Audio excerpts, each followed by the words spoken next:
تو روزہ ڈھال ہے اور جہنم سے آزادی کا ایک اہم ذریعہ ہے۔ روزہ اللہ اور بندے کے مابین ایک راز ہے۔ روزہ نور ہے، ضیاء اور روشنی ہے، اور آقا کریم صلی اللہ علیہ وآلہ وسلم نے روزے کی فضیلت بیان کرتے ہوئے ارشاد فرمایا کہ ہر شے کی کوئی زکوٰۃ ہوتی ہے، انسان کے جسم کی زکوٰۃ روزہ ہے۔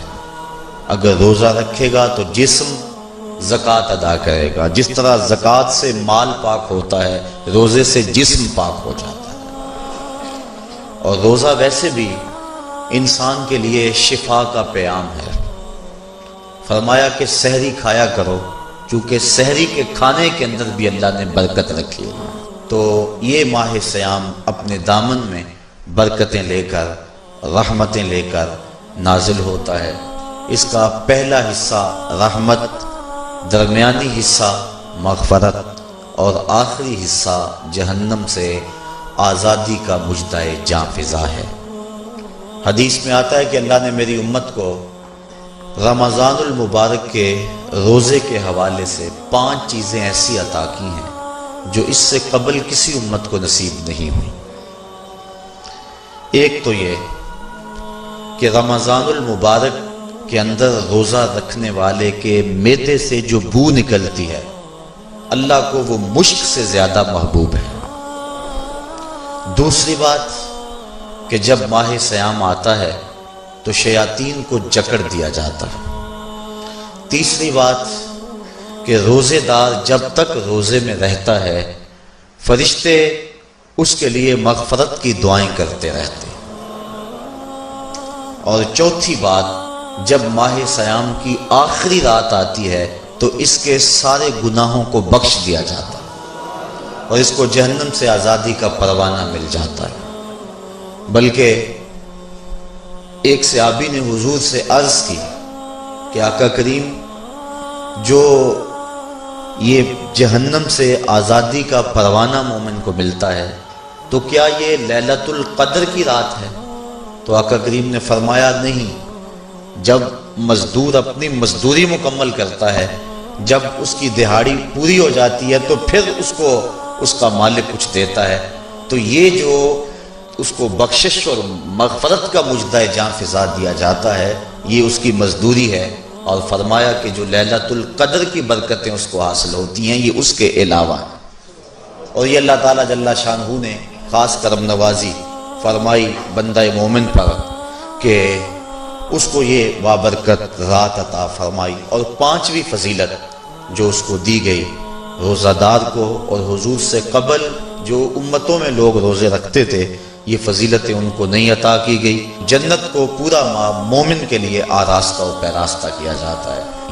حضرت ابو ہریرہ رضی اللہ تعالی عنہ سے ایک روایت مروی ہے جس کو امام بخاری اور امام مسلم نے روایت کیا کہ آقا کریم علیہ السلام نے ارشاد فرمایا، قال اللہ عز وجل، اللہ جل شانہ ارشاد فرماتا ہے، کل عمل ابن آدم لہو، ابن آدم کا ہر عمل اسی کے لیے ہے، الا الصوم فإنہ لی، ہاں مگر روزہ ہے جو وہ میرے لیے رکھتا ہے، وأنا أجزی بہ، اور اس کی جزا میں اسے دوں گا، والصیام جنۃ، اور سیام روزہ ڈھال ہے، فإذا کان یوم صوم احدکم فلا یرفث ولا یصخب، فَإِن صَابَّهُ أَحَدٌ أَوْ قَاتَلَهُ فَلْيَقُلْ إِنِّي صَائِمٌ إِنِّي صَائِمٌ وَالَّذِي نَفْسُ مُحَمَّدٍ بِيَدِهِ لَخُلُوفُ فَمِ الصَّائِمِ أَطْيَبُ عِندَ اللَّهِ مِن رِّيحِ الْمِسْكِ لِلصَّائِمِ فَرْحَتَانِ يَفْرَحُهُمَا إِذَا أَفْطَرَ فَرِحَ بِفِطْرِهِ وَإِذَا لَقِيَ رَبَّهُ فَرِحَ بِصَوْمِهِ۔ تو فرمایا کہ جب کوئی شخص روزہ رکھتا ہے تو اس کا یہ عمل اللہ کے لیے ہے اور اللہ تعالیٰ اس کی جزا دے گا۔ روزہ ڈھال ہے، جب کوئی شخص روزہ رکھے تو وہ اس کے اندر کوئی اللہ کی نافرمانی نہ کرے، یہاں تک کہ اگر اس کو کوئی شخص گالی بھی دے تو وہ یہ کہے کہ میرا روزہ ہے، میں صائم ہوں، میں نے روزہ رکھا ہوا ہے، یہ کہہ کے لڑنے والے کو، الجھنے والے کو ٹال دے۔ حضور نے ارشاد فرمایا مجھے قسم ہے اس رب کی جس کے قبضے میں محمد کی جان ہے کہ روزہ دار کے معدے سے جو بو نکلتی ہے اللہ کو وہ مسک یعنی کستوری کی خوشبو سے زیادہ محبوب ہے۔